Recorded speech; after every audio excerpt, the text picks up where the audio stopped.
Ya que hoy voy a hablar de deporte, me parece un buen momento, porque siempre me preguntan de qué cuadro soy, comunicar públicamente que soy de ahí. ¿Qué tal? Me agarran acá, laburando.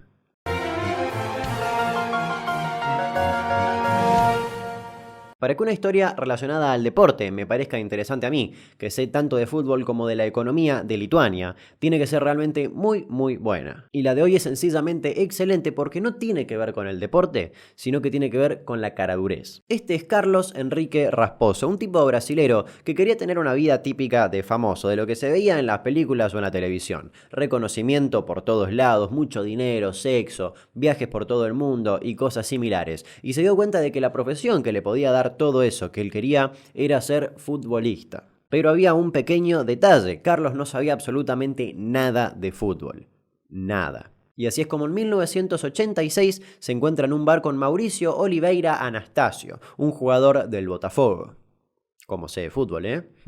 Y entre cerveza y cerveza, joda y joda, chiste y chiste, le preguntó a Mauricio si podía meterlo en el equipo, pero no como miembro del staff, sino como jugador. Mauricio le creyó y le armó toda una mini presentación y le dijo que de ahora en adelante le iban a decir el Kaiser por su parecido a un jugador famoso alemán cuyo nombre no tengo la más mínima idea. Pero por supuesto no te van a permitir en un club tan grande así como así porque alguien te recomendó. Pero Carlos tenía la coartada perfecta. Él decía que jugó en Independiente, club al cual en ese año le había ido bastante bien y había ganado la Copa Libertadores y no sé qué otra. E incluso tenía supuestamente una foto que lo comprobaba. Y efectivamente el de esa foto es Carlos Enrique, sí, pero Enrique sin H, otro Carlos Enrique, un Carlos Enrique que de verdad jugaba al fútbol, un jugador argentino a quien le decían el loco. Pero en ese entonces todos le dijeron a Carlos, te creemos Carlos, vení, firmá contrato con nosotros. Pero no olvidemos el problema mayor, y es que Carlos odiaba el fútbol y no sabía jugar en absoluto. Y ahí comienza una seguidilla de creatividades por parte de Carlos para no jugar al fútbol nunca en 20 años y así todo ser un jugador de fútbol profesional. Para empezar, en los entrenamientos simulaba alguna lesión o algún desgarro y pedía ir a la enfermería, y de esa manera figuraba como 20 días como lesionado.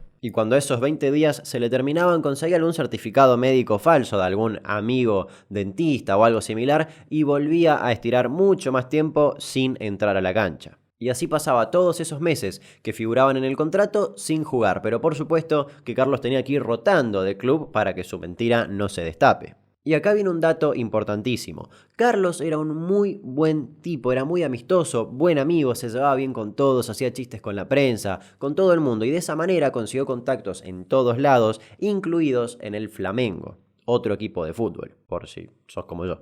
Por lo tanto, al año siguiente, y ya con 24 años, ingresó a ese equipo, firmó contrato y repitió la misma táctica. Simulaba desgarros, lesiones, y iba pateando el tiempo sin entrar justamente a patear una pelota.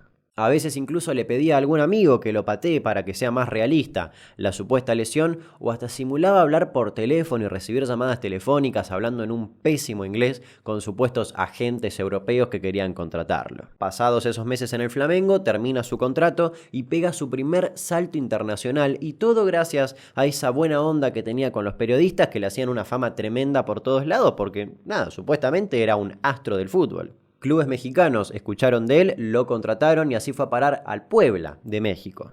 Pero Carlos tenía ciertos requisitos, estuvo algunos meses ahí, por suerte era un contrato bastante corto, y como no le gustaba la comida, decidió priorizar otra oferta que le habían hecho, esta vez en Estados Unidos. Y ahí cae en el Paso Patriots durante 6 meses. Y repito, no jugaba nunca, pero nunca. Como mucho habrá jugado unos 20 o 30 partidos en toda su vida, y todos esos eran amistosos, ni siquiera eran partidos importantes. En 1989 casi se le cae la mentira mientras jugaba para el Bangú, cuando el mismísimo presidente del club llama al director técnico durante un partido y le pide que por favor lo meta a Carlos porque el equipo estaba perdiendo. Carlos tranqui empezó a calentar, pero por dentro estaba desesperadísimo porque no veía ninguna escapatoria posible, hasta que vio que los hinchas del equipo contrario estaban insultando a su director técnico, y ahí dijo, listo, esta es la mía. Acto seguido fue corriendo a cagarse a trompadas con todos los hinchas del equipo contrario, y por supuesto lo expulsaron del partido por esa agresión.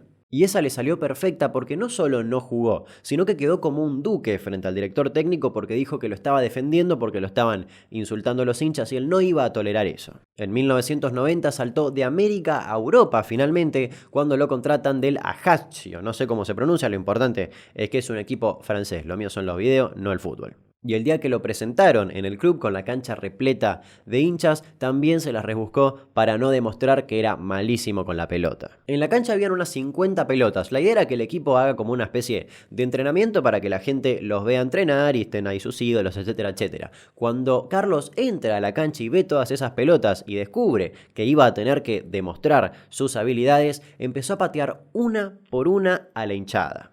Mientras tanto, él se besaba la camiseta, era un ídolo, empezó a regalarle las pelotas a la gente. El club se enojó muchísimo porque 50 pelotas se perdieron ese día que la gente se las llevó como recuerdo. Pero la gente lo adoró, se los compró absolutamente todos. Después de Francia volvió a Brasil, donde jugó para unos 5 equipos más y finalmente a los 38 años anunció su retiro. Triste, triste momento para el fútbol, el retiro de Carlos. Se retiró de un deporte al cual nunca jugó. Un capo, hermoso. Hoy en día tiene 57 años de los cuales 20 se la pasó viviendo como si fuese un futbolista profesional. Él dice no arrepentirse de nada, pero que se siente un poco culpable de haber creado expectativas en la gente, pero que lo vio todo como una venganza a los clubes que siempre le hacen mal a la gente.